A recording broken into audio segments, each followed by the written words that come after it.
History. Welcome to SK education में। मैं Sumit Ksp. दोस्तों, हमने पिछली वीडियो में हमने समझा था जितने भी साहित्यिक स्रोत थे उनके बारे में। और दोस्तों, आज की इस वीडियो में हम समझने वाले हैं पुरातात्विक स्रोत के बारे में। दोस्तों, हमने उस वीडियो में केवल बौद्ध धर्म के बारे में बताया था, क्योंकि जैन धर्म है वो हम अगले चैप्टर में वो आएगा दोस्तों, हम उसके साथ समझेंगे। क्योंकि दोस्तों ये सब सेम टू सेम एक दूसरे की चीज़ बुक किताबों में एक दूसरी चीज़ें दी गई हैं, इसलिए दोस्तों हम उसी टॉपिक को उसी में समझेंगे। तो दोस्तों, शुरुआत करते हैं पुरातात्विक स्रोतों से। दोस्तों, पुरातात्विक स्रोत कई तरह के पुरातात्विक स्रोत होते हैं। दोस्तों, पुरातात्विक स्रोत में दोस्तों सिक्के आते हैं, शिलालेख आते हैं, जैसे भित्ति चित्र हो गए, और सतह दोस्तों स्मारक हो गए, जैसे स्तूप हो गए। ये सभी इन चीज़ों में आते हैं पुरातात्विक स्रोतों में, मृदभांड, ये सभी। तो ये सभी दोस्तों इस वीडियो में समझने वाले हैं कौन कौन सी चीज़ें हैं। और दोस्तों, हम सभी जानते हैं कि जब कोई पुरातात्विक, जैसे जो पुरातत्वविद होते हैं, इतिहासकार होते हैं, और जब जैसे कि हम तो साहित्यिक स्रोत के आधार पर दोस्तों हम उसकी सामाजिक जीवन के बारे में समझ सकते हैं। लेकिन दोस्तों, जैसे हड़प्पा सभ्यता हो गई, तो दोस्तों जैसे हड़प्पा सभ्यता है, आप ध्यान से समझिएगा। हड़प्पा सभ्यता के लिए साहित्यिक स्रोत तो मिले नहीं है, तो उनके लिए पुरातात्विक स्रोत पे ही हम समझे जा सकते हैं। जैसे वहाँ की मूर्तियाँ हो गई, मातृ देवी की मूर्ति, जैसे पशुपति शिव की मूर्ति, ये सभी। तो स्वस्तिक निशान हो गया, ये सभी। जैसे मिट्टी के बर्तन हो गए, मृदभांड हो गए, थोड़े हड्डियों के टुकड़े हो गए, जैसे मोहनजोदड़ो से मिला है मृतकों का टीला। तो जैसे कुछ मंदिर हो गए, उनके अवशेष हो गए, क्योंकि दोस्तों उस समय भी मंदिर हुआ करता था हड़प्पा सभ्यता के समय। तो इन चीज़ों से हम पता लगा सकते हैं। अनाज हो गया, सिक्के, मोहरें, शिलालेख, इन सभी चीज़ों दोस्तों हम, जैसे कि जो पुरातात्विक जो स्रोत हैं, हम इनसे समझ सकते हैं। क्योंकि दोस्तों ऐतिहासिक जो काल है उसको तो हम, जो कि इसके अंदर ना दोस्तों क्या होता है कि इसको हम समझ सकते हैं। लेकिन दोस्तों जो प्रागैतिहासिक जो आद्य ऐतिहासिक काल है, इसमें ये दोनों मदद करता है पुरातात्विक स्रोत। क्योंकि दोस्तों साहित्यिक स्रोत तो दोस्तों हमें ऐतिहासिक काल के अंदर मिलता है, वो प्राचीन इतिहास के अंदर, और जो मध्यकालीन इतिहास और दोस्तों आधुनिक इतिहास। तो ये चीज़ें तो दोस्तों अलग हैं। ये बुकों के हम ग्रंथों के आधार पर हम समझ सकते हैं। जैसे दोस्तों हम वो समझते हैं इसके अंदर कौन कौन सी बातें आती हैं।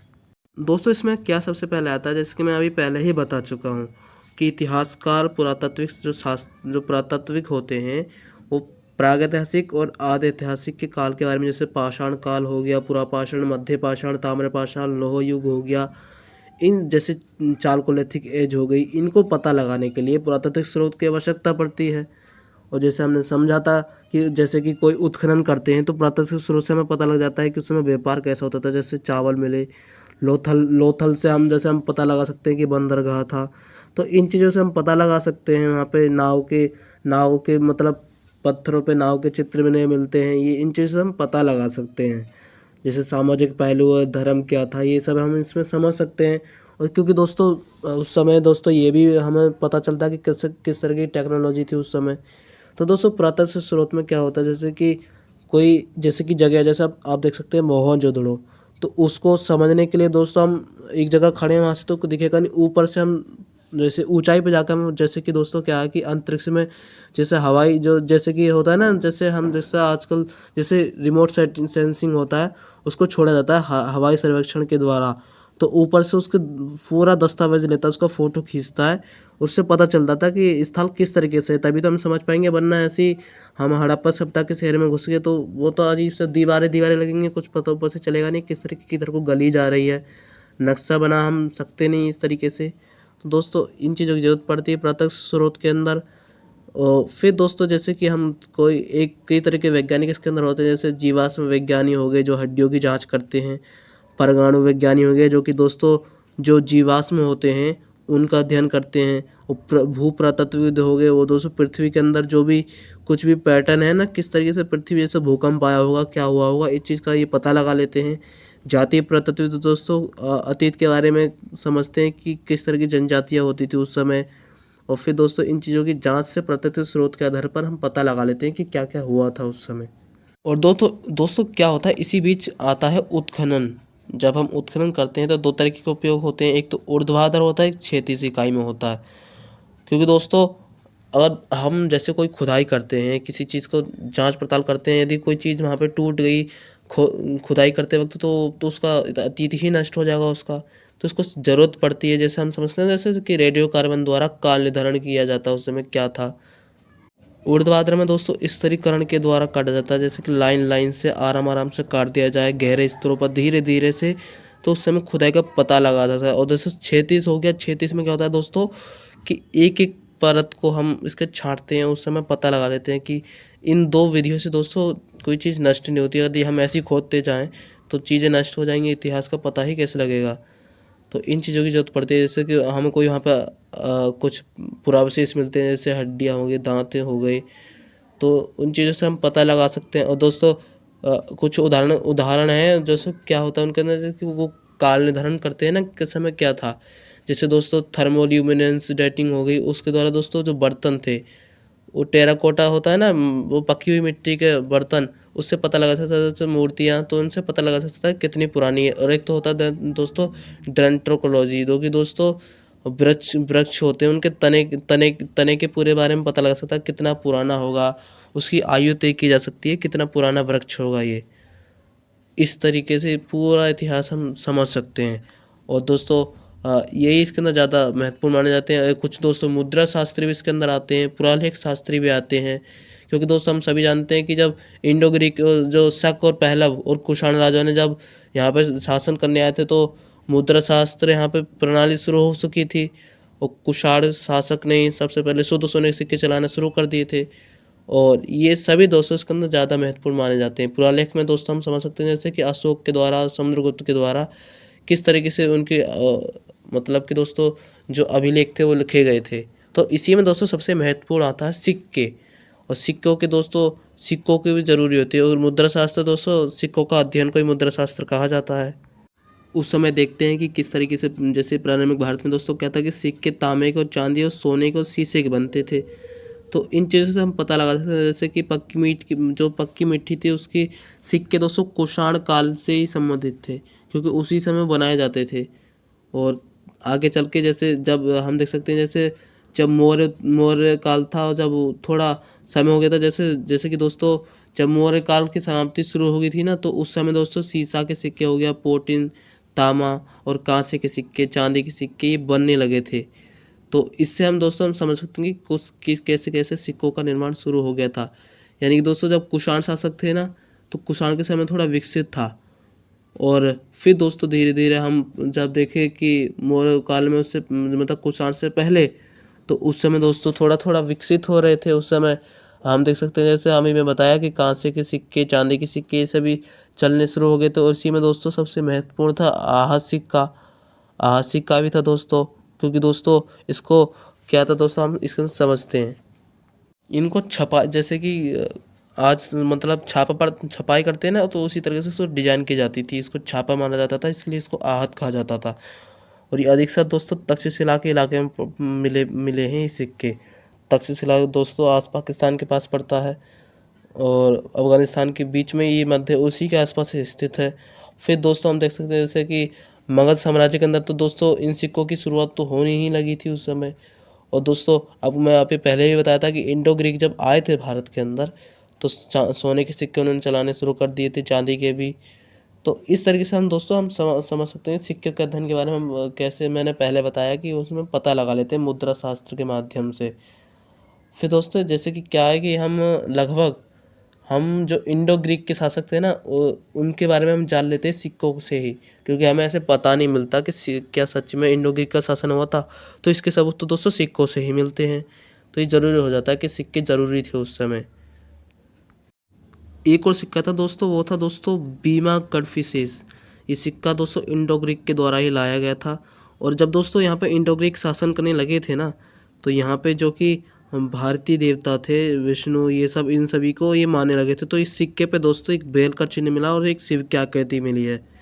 तो इन चीज़ों से हम पता लग सकते हैं दोस्तों, क्योंकि दोस्तों कनिष्क के द्वारा और वासुदेव के द्वारा, इन लोगों के द्वारा ही सिक्के चला गए थे, हुइस्क के द्वारा।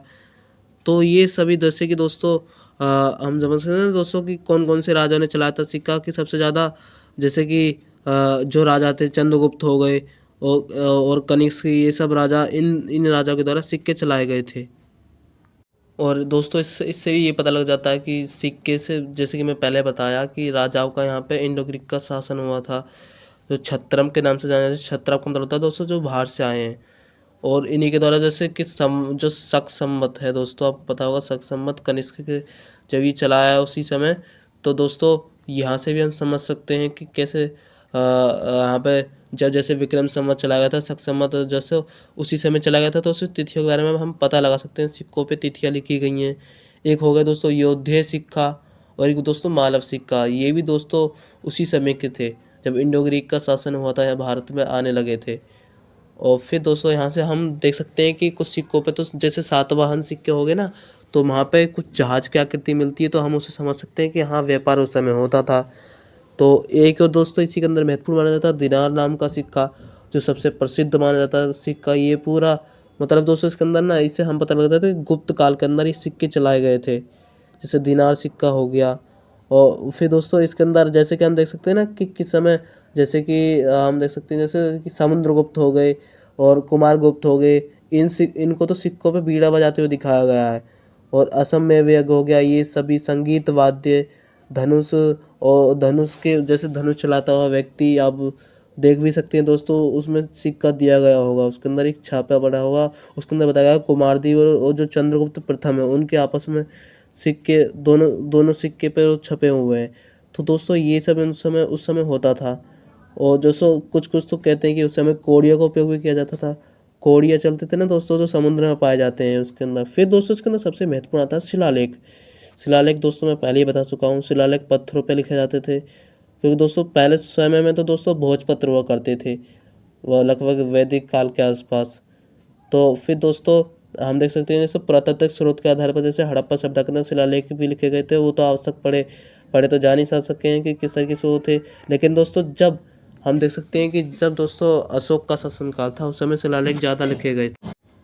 तो दोस्तों मैंने पहले ही बताया था कि जो पुरालेख शास्त्र हैं वो शिलालेख का अध्ययन करते हैं, उन्हीं को पुरालेख शास्त्र कहा जाता है।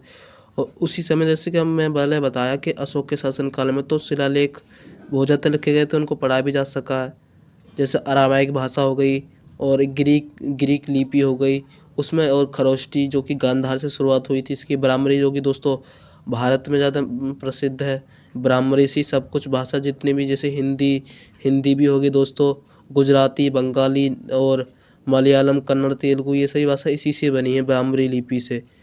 और फिर दोस्तों हम समझे कि जब हम लिपि का अध्ययन करते हैं तो इसको पैलियोग्राफी कहा जाता है, पैलियोग्राफी। और शिलालेख दोस्तों उन्हीं को कहा जाता है जो राजा के आदेश पर लिखे जाते हैं। उस समय जैसे कि दोस्तों हम देख सकते हैं ना दोस्तों कि क्या हुआ था कि जो अशोक के अभिलेख जो शिलालेख थे, तो उनको पढ़ा जा सका दोस्तों, वो थे जेम्स प्रिंसेप के द्वारा उन्होंने अध्ययन किया। उन्होंने हम देख सकते हैं ना देवनाम प्रियदर्शी, उन्होंने पूरा समझ लिया कि अशोक का ही नाम है, अशोक सम्राट। तो उनके द्वारा हम पता लगा सकते हैं। तो इनके माध्यम से दोस्तों हम समझ सकते हैं पूरा, जैसे पैलियोग्राफी मैंने बताया, जब हम लिपि का अध्ययन करते हैं उसे पैलियोग्राफी कहा जाता है। जेम्स प्रिंसेप का मैंने बता दिया। ये सभी दोस्तों बहुत इम्पोर्टेंट है हर एग्ज़ाम के लिए, चाहे वो कोई सा भी एग्ज़ाम हो। फिर दोस्तों इसके अंदर सबसे महत्वपूर्ण जैसे हम देख सकते हैं ना कि रुद्रा दमन जो कि दोस्तों जूनागढ़ अभिलेख से मिलता है, उसके अंदर भी दोस्तों हर चीज़ बताई गई है। गुप्त गुप्त जो मौर्य काल था उस समय किस तरीके से चल रहा था, तो ये सभी दोस्तों इसके अंदर पूरा का पूरा बताया गया है। अशोक के शिलालेख तो दोस्तों पूरे में फेमस हैं, जो कि दोस्तों जो कि दोस्तों 13 शिलालेख थे आसपास इसके, तो दोस्तों पूरा वर्णन मिलता है इसके अंदर। तो श्रीलंका में भी दोस्तों अनुराधापुरा में भी खुदाई से पता चलता है कि दोस्तों कि वहाँ पे किस तरीके से वहाँ पे अशोक ने किस तरीके से वहाँ पे धर्म को फैलाया था ना, बौद्ध धर्म को, तो शिलालेख से ही पता चलता है वो। और रुद्रदमन का जूनागढ़ शिलालेख हो गया, उससे भी पता चलता है वो कि दोस्तों शुद्ध संस्कृत में लिखा गया है ये, इससे तो वो समझ में आसानी होगी। तो ये सभी दोस्तों सबसे ज़्यादा महत्वपूर्ण माने जाते हैं। और दोस्तों एक हो गया दोस्तों कि स्मारक शिलालेख है, वो लुम्बिनी में है। वो दोस्तों इसके अंदर बताया गया है कि किस तरीके से बुद्ध की जो अशोक ने यात्रा की थी ना, पूरा सब कुछ उसके अंदर पूरा बताया गया है। और दोस्तों ये भी बताया गया है कि उसके अंदर जैसे बुद्ध जब उनका जन्म हुआ था कि किस तरीके से यात्रा का किस तरीके से उसकी सारा कहानी उसके अंदर पूरा बताया गया है दोस्तों। वो बुद्धिज़्म के बारे में जानकारी उसी वीडियो में लेंगे जब हम बुद्धिज़्म और जैनिज़्म के बारे में पढ़ेंगे, क्योंकि दोस्तों ये सभी दोस्तों इसके अंदर स्रोत के बारे में समझ रहे हैं। दोस्तों लुम्बिनी में दोस्तों स्मारक शिलालेख है। अभी दोस्तों सिर्फ इतना ही समझना। इससे दोस्तों एक और शिलालेख है दोस्तों, फिर तो दोस्तों हम देख सकते, एक तो दोस्तों एक हो गया सती शिलालेख, एक हो गया दोस्तों यहाँ से स्मारक, ये सभी इन चीज़ों से मिल जाते हैं तो इससे पता लग जाता है। और दोस्तों किस तरीके से मंदिर का निर्माण होता है ये भी हम पता लगा सकते हैं। तो ये सब ज़रूरी पड़ जाता है दोस्तों कि किस तरीके से, और शिलालेख से हमें यही पता लग जाता है कि उस समय किस तरीके से रीति रिवाज थे, भूमि अनुदान किस तरीके से चलता था। और दोस्तों कि दान किस तरीके से दिए जाते थे, जैसे दानात्मक अभिलेख होते हैं ना दोस्तों, यहाँ पे जिसमें दान के सारे चीज़ वर्णन मिलती है, ये सभी चीज़ें इसी शिलालेख में मिलती हैं। और ब्राह्मणों के द्वारा ब्राह्मण जितने भी दान लेते थे, ये सभी दोस्तों पूरा का पूरा इसी में ही शिलालेख के अंदर पूरा वर्णित मिलता है हमें, कि भूमि किस तरीके से बिकती थी, बिक्री किस तरीके से होती थी, ब्राह्मणों को जमीन किस तरीके से होती थी, यज्ञ किस तरीके से होते थे, देवताओं को पूरा का पूरा दोस्तों इसके अंदर बताया गया है। दोस्तों ये सभी ज़्यादा इंपॉर्टेंट आपके लिए इसके अंदर यही है कि जो शिलालेख है किस किस इसके अंदर महत्वपूर्ण माना जाता है, ये सभी दोस्तों महत्वपूर्ण है, सिर्फ इतना ही। इसी के अंदर दोस्तों जैसे कि मैंने बताया कि जैसे जब ब्राह्मण कोई भूमि लेते थे, उनको दान दिया जाता ना, तो उसको अग्रहार कहा जाता था। फिर दोस्तों मैं पहले ही बता चुका था, समुद्रगुप्त के बारे में हर बार बताता जा रहा हूँ दोस्तों। और दोस्तों ये भी मैं एक कलिंग का राजा था ना दोस्तों, उसका उसमें ना एक खारवेल नाम का, मतलब राजा नहीं था दोस्तों, उसने एक अपना शिलालेख रखा था। राजा तो दोस्तों ऐसे नंद ऐसे कुछ उसका नाम था दोस्तों, कुछ दोस्तों जैसे कि अनंत नाम से, अनंत पद्म नाम के नाम से वो राजा था। तो उसी से इसकी लड़ाई हुई थी आपस में, नंदराज, इसको नंदराज के नाम से भी हम जानते हैं। तो उससे ही अशोक की लड़ाई हुई थी कलिंग पर, जब आक्रमण हुआ था 261 ईसा पूर्व के आसपास। तो वहाँ से भी दोस्तों हाथी गुम्फा शिलालेख मिल रहा है। तो उसी समय से दोस्तों उड़ीसा के अंदर जैसे समुद्रगुप्त, जैसे हम देख सकते हैं राजा समुद्रगुप्त का इस जो कि इलाहाबाद में स्तंभ शिलालेख है। और फिर दोस्तों कुषाणों के भी दोस्तों मैं पहले बता ही चुका हूँ, मैं क्या बताऊँ दोस्तों इसके अंदर कि किस तरीके से शासक करते थे। ज़्यादा महत्वपूर्ण इसके अंदर इससे ज़्यादा कुछ इस पेपर में आएगा नहीं, सिर्फ जो मैं बता रहा हूँ दोस्तों। एक हो गया दोस्तों चालुक्य राजा पुलकेशिन द्वितीय के बारे में ऐहोल अभिलेख से पूरा का पूरा वर्णित मिलता है, जो कि दोस्तों लड़ाई हुई थी। फिर दोस्तों इसी के अंदर हम समझते हैं कि कौन कौन सा महत्वपूर्ण है। जैसे दोस्तों मैंने बताया था ना कि उस समय जैसे कि जब पुलकेशिन द्वितीय की राजा हर्षवर्धन से लड़ाई हुई थी, तो वो हार चुके थे हर्षवर्धन। तो ये ऐहोल अभिषेक से हमें प्रमाण मिलते हैं, जो ऐहोल अभिलेख, जो दोस्तों शिलालेख, दोस्तों एक जैसा ही नाम लगता है इसके अंदर। एक तो दोस्तों, एक तो हो गया दोस्तों कि जो भोज, राजा भोज का ग्वालियर शिलालेख हो गया। तो उस समय दोस्तों ये सभी क्या था कि इन शिलालेखों से हमें ये पता लगता है कि उस समय बांध किस तरह से बनाए जाते थे, जलाशय, टैंक का निर्माण, धर्मार्थ भोजन घर उन्होंने खुद सरस्वती विद्यालय की स्थापना की थी ना दोस्तों, राजा भोज ने। तो इन चीज़ों के बारे में दोस्तों हम पता लगा सकते हैं। और शक शासक जो रुद्रदमन था, जूनागढ़ शिलालेख से दोस्तों हम चंद्रगुप्त के जो सुदर्शन चीर का निर्माण करवाया था, उसका भी प्रमाण हमें इन शिलालेखों से मिल जाता है। तो दोस्तों ये एक भित्ति चित्र मैं पहले ही बता चुका हूँ, जो दीवार पे लिखा करते थे। इन चीज़ों से हमें पता लग जाता है कि राजा किस तरह से शासन करते थे, वहाँ पर राजनीतिक व्यवस्था किस तरह की थी, राजा चोल और पल्लव चालुक्य किस तरीके से भूमि अनुदान करते थे। इन चीज़ों के बारे में दोस्तों हमें उसी से जानकारी मिल जाती है, शिलालेखों से। मूर्ति कला किस तरह की थी, वास्तुकला किस तरह की थी, संगीत कला किस तरीके की थी, और किस तरीके से धार्मिक विश्वास थे। तो इन चीज़ों के बारे में दोस्तों हम पता लग जाता है। और स्मारक दोस्तों मैं पहले ही बता चुका हूँ कि इसके अंदर ज़्यादातर स्तूप आते हैं दोस्तों, जिससे हम देख सकते हैं ना दोस्तों, एक तो होगा कैलाशनाथ मंदिर, और एक तो दोस्तों एक रथ मंदिर। ये दोस्तों पहाड़ों को काट कर बनाया गया था, ये स्मारक के रूप में जाता है। एक शिव के लिए ज़्यादा प्रसिद्ध है, शिव भगवान के लिए। तो इन चीज़ों को दोस्तों सबसे महत्वपूर्ण माना जाता है। इसके अंदर ज़्यादा दोस्तों है नहीं, ज़्यादा इंपॉर्टेंट इसके अंदर ये है कि तो फिर ये गुप्त काल जो कि इन्हीं के द्वारा जितने मंदिर बनवाए गए थे, इसके अंदर ये सबसे महत्वपूर्ण माने जाते हैं। जैसे अजंता की गुफा, एलोरा की गुफाएं, तो इसके अंदर चैत्य मिले हैं, विहार मिले हैं, तो ये सभी पहाड़ों को काट कर बनाए गए थे। तो इनके बारे में से दोस्तों स्मारक में यही है। और फिर दोस्तों जब हम यूपीएससी के बारे में उसके अंदर पूरा डिटेल में समझेंगे दोस्तों, जब हम आएंगे दोस्तों कि किस तरीके से चोला एम्पायर चल रहा था, उसके अंदर हम पूरा समझेंगे। फिर दोस्तों इम्पोर्टेंट पड़ जाता है विदेशी वृत्तांत। विदेशी वृत्तांत में दोस्तों हम इसके अंदर समझ सकते हैं कि जब हुएनसांग आया था, कई सारे यात्री आए थे।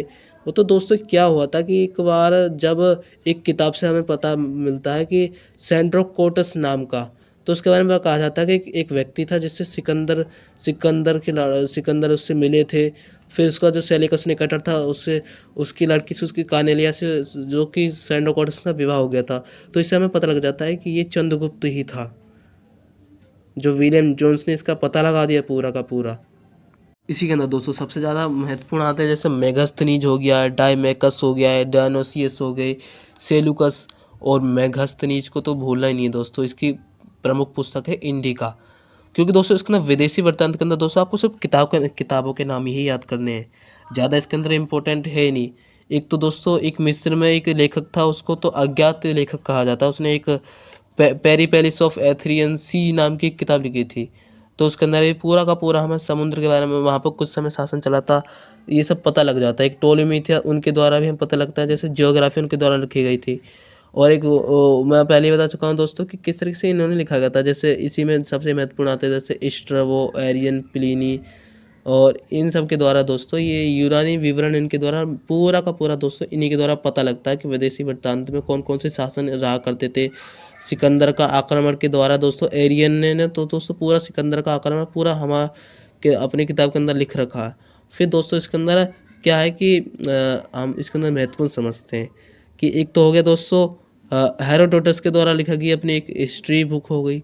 और इसके अंदर दोस्तों इन चीज़ों के बारे में हम पता लगा लेते हैं। और कुछ चीनी यात्री थे दोस्तों, फायान हो गए, और दोस्तों फाहसीन हो गए, इसिंग हो गए, हुएनसांग हो गए। तो इनके द्वारा भी दोस्तों ये भारत में आए थे, तो कुछ ही अपने चाइना के अंदर ले गए थे अपने किताबों को। तो वहाँ पे इनका जब चाइना में ये चीनी यात्री थे तो उन्होंने अपनी चाइना लैंग्वेज में लिखेंगे ही, तो इनको अंग्रेजी में अनुवाद किया गया। पूरा का पूरा पता लगा लिया कि हाँ कि इस समय भारत में यात्रा करने आए थे। और हुएनसांग ने अपना घर तो छोड़ दिया था, वो भारत में 10 साल तक रहा था, वो पढ़ने के लिए आया था यहाँ पे। हर्षवर्धन के समय दोस्तों हुएनसांग आया था, और गुप्त काल के समय दोस्तों फायान। और फिर दोस्तों इसके अंदर इसके हमें पता लगा था राजनीतिक व्यवस्था किस तरह की थी। एक तो दोस्तों ये हम समझेंगे दोस्तों, एक तो हो गया दोस्तों, एक तो था रबू रिहान हो गए। रबू रिहान की ये भी दोस्तों अल-बिरूनी के नाम से हम जानते हैं इनको। इनकी भी एक किताब थी दोस्तों, किताब है उल हिंद, ये सब आपने सुना होगा। और इसको ही दोस्तों एक और नाम से अलग से नाम से जाना जाता था, तहकीक ए हिंद। और फिर दोस्तों इसके अंदर ज़्यादा इम्पोर्टेंट नहीं दोस्तों इसके अंदर। और दोस्तों सब सिर्फ इसके अंदर क्या है कि उस समय जैसे कि दर्शन साहित्य किस तरीके का होता था, समाज जीवन क्या था, कानून किस तरीके से, इस तरीके से दोस्तों जो हम देख सकते हैं अल-बिरूनी की जो किताब है उसके अंदर हमें ये सब मिलता है कि जितना व्यापार, क्योंकि दोस्तों जितने भी जो विदेशी वृत्तांत थे ना व्यापार के लिए आते थे। और दोस्तों आपको यदि इसी किताब से समझना है तो आपको दोस्तों हमें इसको मेरे हिसाब से 12th क्लास की बुक यात्रियों के नज़रिए को आपको पढ़ना होगा। तो इसके अंदर पूरा का पूरा बताया गया है। फिर दोस्तों इसके अंदर हम महत्वपूर्ण पुस्तकों के बारे में जानकारी लेते हैं, और इसके अंदर सबसे महत्वपूर्ण आती है दोस्तों पुस्तक बियांद उद-दिन दिराज। उसके द्वारा एक पुस्तक लिखी गई है तबकात-ए-नासरी। हम शॉर्टकट में दोस्तों दीन दराज बोलो उसको, कि मिहान जो थोड़ा लंबा शब्द होगा, दीन दराज की पुस्तक है दोस्तों तबकात-ए-नासरी। फिर दोस्तों एक है दोस्तों बरानी के द्वारा लिखित, यानी कि जिया-उन-दिन बरानी के द्वारा तारिक-ए-फिरोज़ी शाही। एक है दोस्तों मोहम्मद कासिम फरिश्ता के द्वारा रचित गुलशन-ए-इब्राहिमी। और दोस्तों आपको अबुल फजल के बारे में तो पता ही है, आईन अकबरी और अकबरनामा। फिर दोस्तों निजामुद्दीन अहमद द्वारा लिखित एक है दोस्तों तबकात-ए-अकबरी। ये सभी पुस्तकें दोस्तों महत्वपूर्ण मानी जाती हैं। तो दोस्तों इसके अंदर हमने समझा पूरा का पूरा इस चैप्टर के अंदर किस तरीके से यहाँ पे साहित्यिक स्रोत से लेके पूरा विदेशी वृत्तांत और पुरातात्विक पूरा हमने इसके अंदर समझ लिया है दोस्तों। ये दोस्तों इससे ज़्यादा एग्जाम में कुछ नहीं आता दोस्तों। फिर मिलेंगे दोस्तों किसी नेक्स्ट वीडियो में। आज के लिए धन्यवाद। जय हिंद, जय भारत।